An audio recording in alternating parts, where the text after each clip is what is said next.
Welcome to the Supply Space. I'm your host, David Beck, the Director for Center for Industrial Innovation Systems at the Institute for Digital Assets and Innovation.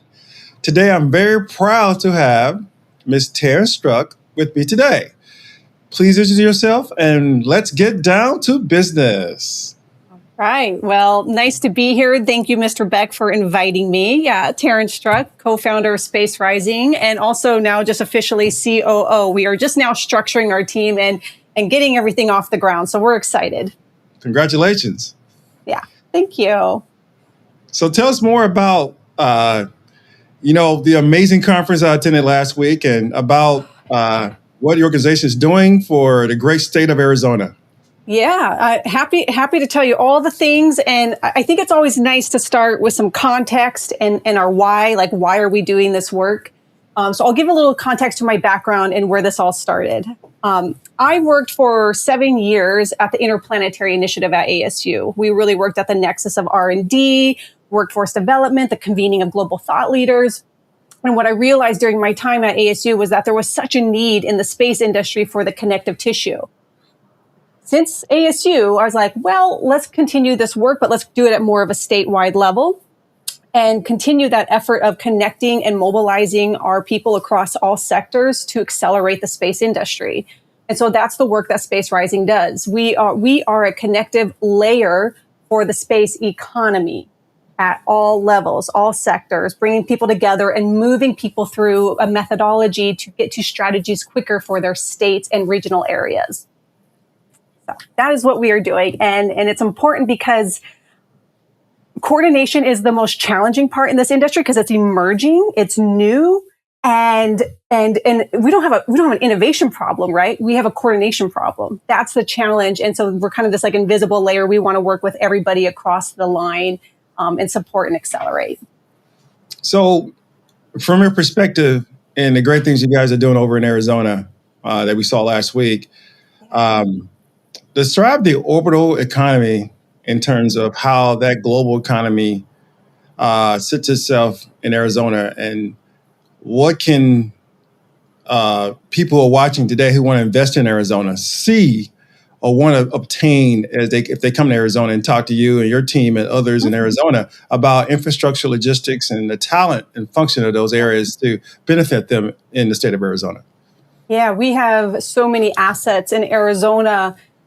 We are a stacked state across the board. You know, here we're building the semiconductors right here in Arizona. We have the chips. We have a really large aerospace and defense infrastructure already in place.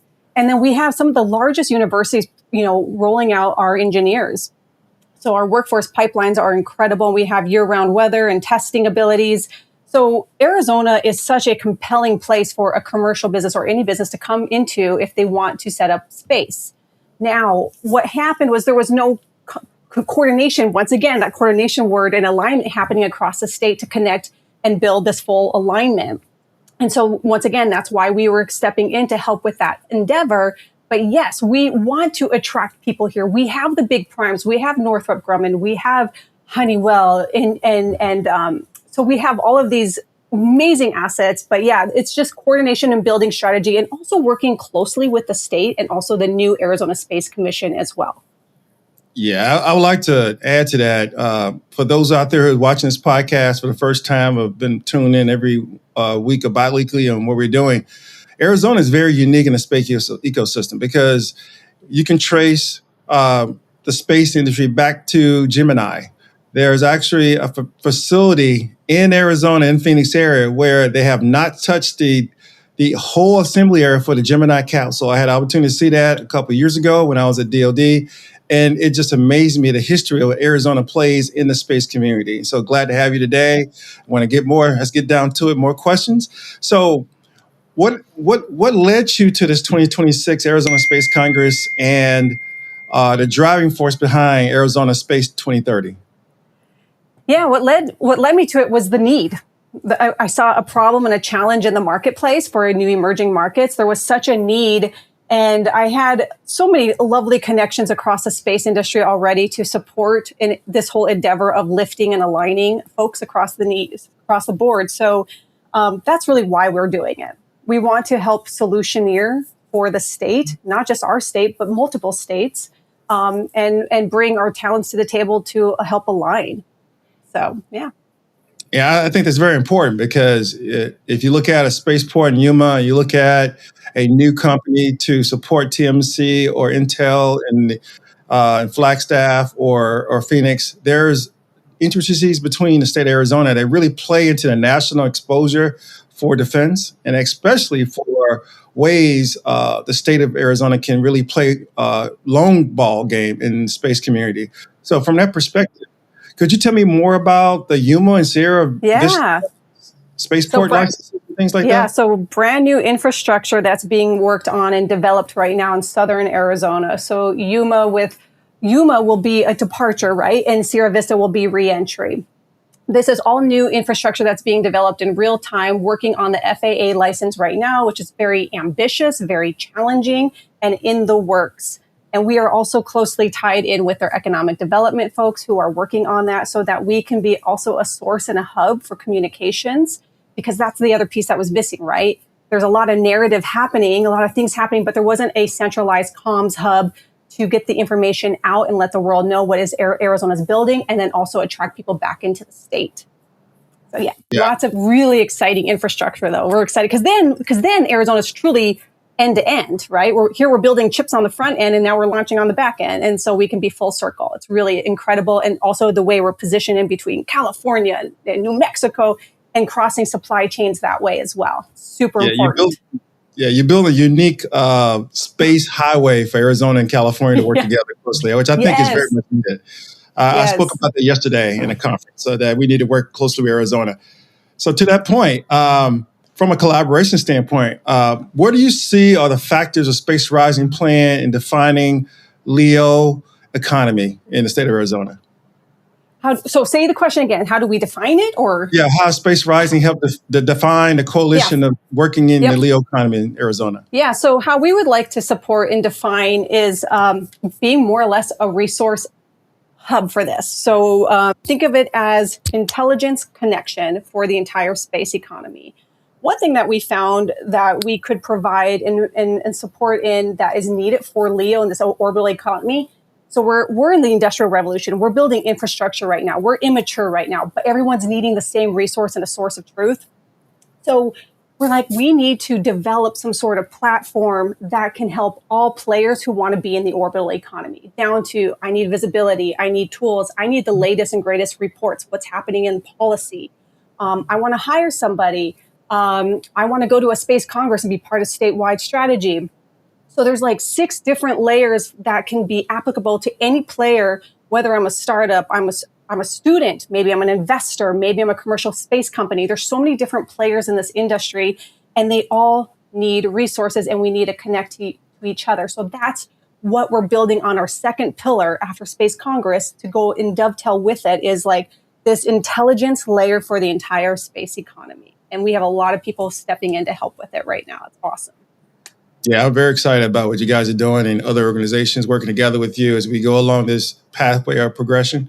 Earlier this month, Artemis 2 completed its lunar flyby and it landed in San Diego. I was one of the few people to visually see that. It was the first crewed mission in 50 years, as you know. We're still excited about it. In the milestone and the freshness of this space exploration, what do you see that supply chain investment means to the state of Arizona as we position to capture that market from a state level? Yeah, so as far as the supply chain goes with Arizona, we will be a major hub for that. Like you said, we are going to be basically a highway between California and New Mexico. Like I said, we are we have all the assets and align. We just need the alignment right to do those pieces, but we'll be a major support mechanism for all of that.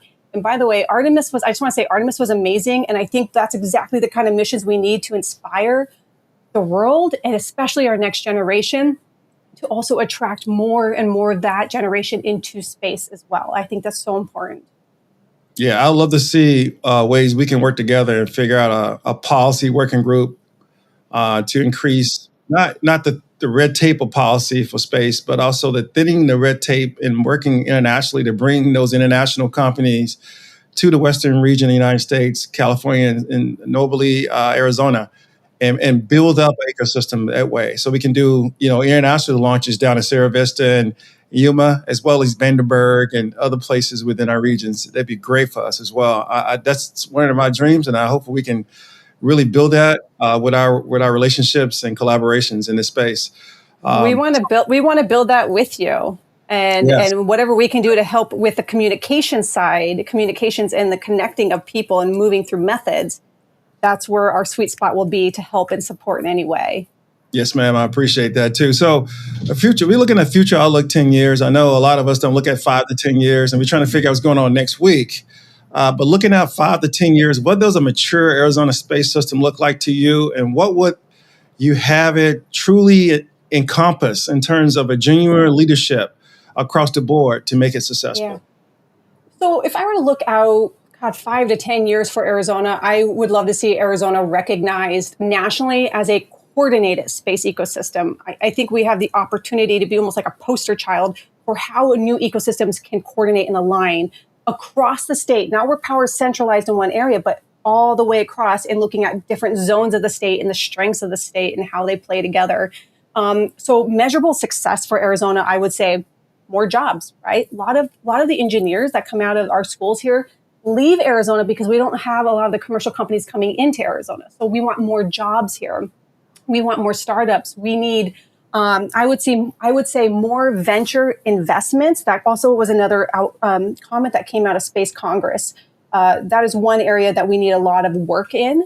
More partnerships, more research commercialization, and then obviously our launch and re-entry infrastructure. I would love to see that up and running in the next 10 years. That would be a huge goal and a win for Arizona. I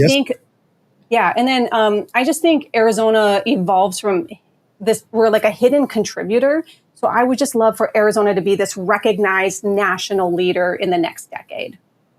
Yeah, I was going to add to you. You said that. I got excited. And I mean to interrupt what you're saying, but having an Arizona Economic Forum could be something you can put together. I'd love to work with you on that. There was something similar here in Southern California yesterday that was greatly admired by a lot of investors. And I'm sure they'd be involved and very much mature to talk to some of the companies in your neighborhood that work with you in the Arizona Space Rising.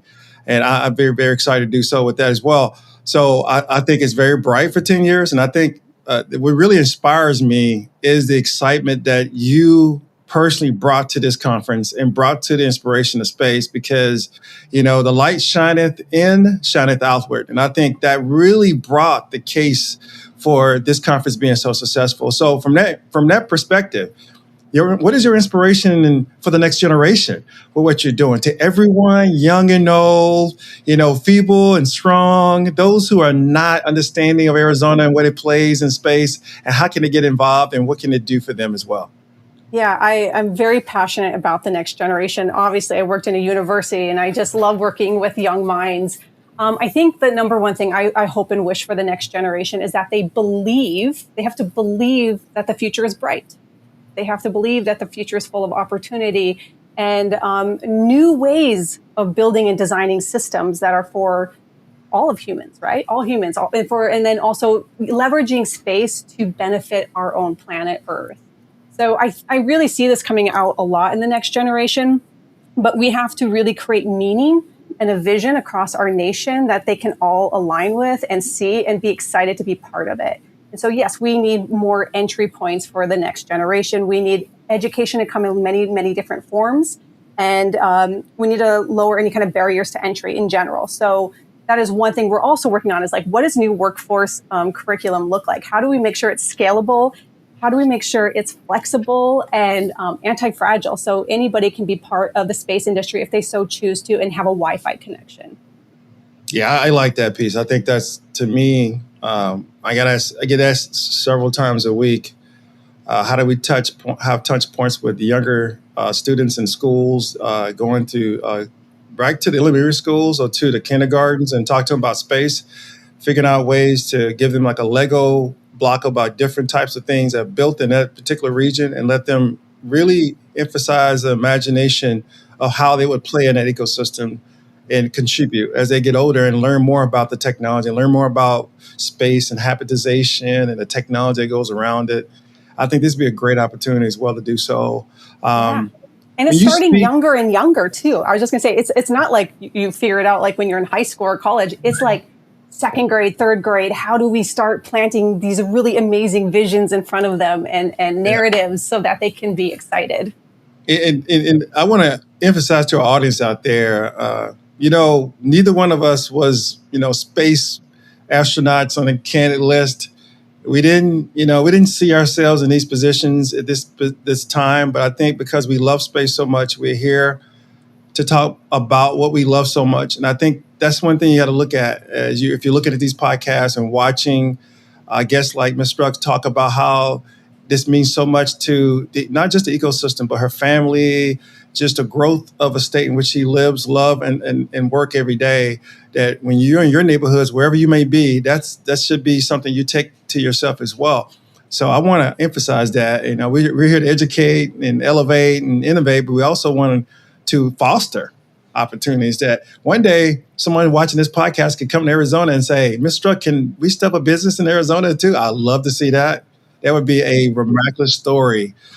So from that standpoint, what is your plans after this Congress, since we did such a good job with this and got so much enthusiasm across, several people coming from different states and regions? What is the next steps on, next year's vision, and what do you guys want to do in terms of, throughout the year to get the enthusiasm rolling as well? So Space Congress was designed to scale originally. We are actually regional agnostic. We happen to start in Arizona because we felt, obviously, we live here, but also Arizona was a really great case study. It was a perfect example of a state that had all the assets, but just needed the alignment. So next steps, we're going to New Mexico in fall. Oh, nice. And we are already working on that. So Arizona was like a pilot for us. Let's think of it that way. It was an experiment. It was a pilot. We're like, let's try a concept. Let's try this idea of a method to move people through to get to strategies quickly for the state. We learned a lot in this first one, and that we're already refining to the next thing. So this is like a little bit of an example of anytime we want to build new things in the world. It doesn't matter what you're doing. You build new, pilot it, experiment, and then learn from it, and then go to the next iteration. Absolutely.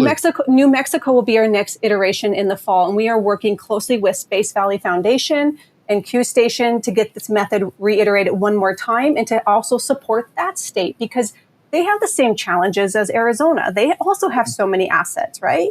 But same thing. How do we bring all the players, all the sectors together to build alignment and some strategies that they can work towards as the years go along? So we'll scale this fall. Well, we're excited.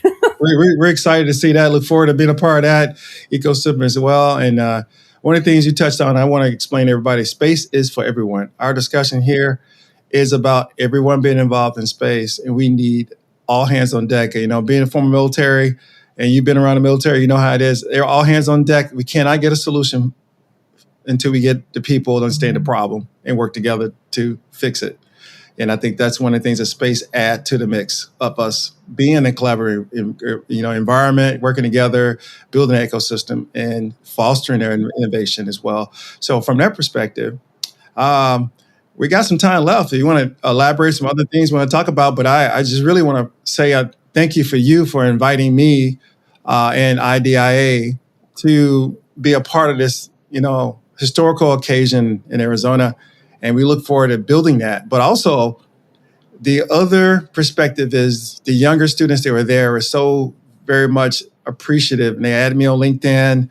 They came across and said, Mr. Beck, can you mentor us and stuff like that? I thought that was just so cool. It took my heart away because that's what I always go after trying to do. And we got to do more of that together. We got to work this, and we got to get all these students. I want to see 1/3 of the students at Arizona State major in space, perspective, and build out huge companies that can take us to, Alpha Centauri one day. Even if it's not us, take our memories, right? Because our memories will live on. So from that standpoint, could you give, I guess, a good closing statement of what you feel that, in terms of contact information and closing, what you think that you want to aspire for organization to grow and how you feel about the ecosystem? Yeah. I guess I'll close. Yeah. So I guess my closing statement is, like you said, space is for everyone. It's for every face, right? Everybody. It is a horizontal. It's horizontal, meaning it touches every industry. So even if you're working in fashion, hospitality, you're a designer, and you think you have no role in the space world, think again. We need everybody. We need all disciplines. We need all hands on deck to build this new future. We're literally world building together, and what an awesome responsibility. Yes. And it's also so exciting. And I think it's just, like I said, having that vision for a future that feels very bright for everybody. And I think that's the goal for our nation right now, is we just need to have this like North Star for all of us to work towards. And really, Space Rising is all about that. We are a cheerleader for every part of our nation and every part of our globe. We want to work together. And so closing information, I mean, you guys can check us out, spacerising.org. You can check out all the speakers. We have amazing galleries on there, and then we'll be updating it very soon with our next Space Congress. We're very excited. Nice. So, Nice. Something you just said, it just resonated with me. I think we should get a T-shirt that says "Space Rising, the North Star for Space." Yeah, that is a nice North Star for space, and it's a new way to space, right? Like we have to work together differently than we've ever worked together before. But like I said, what an awesome responsibility for all of us to take on. Well, I'm taking it very personal and very thankful for you being here today, and humble as well in the intellectual conversation we had. And I want to thank you on behalf of Supply Space Podcast, IDIA, for being here today, and look forward to more engagements with you as we go through this process. And thank you again, everybody out there. Please follow her on LinkedIn and engage with Space Rising. And we see you on the next Supplying Space podcast.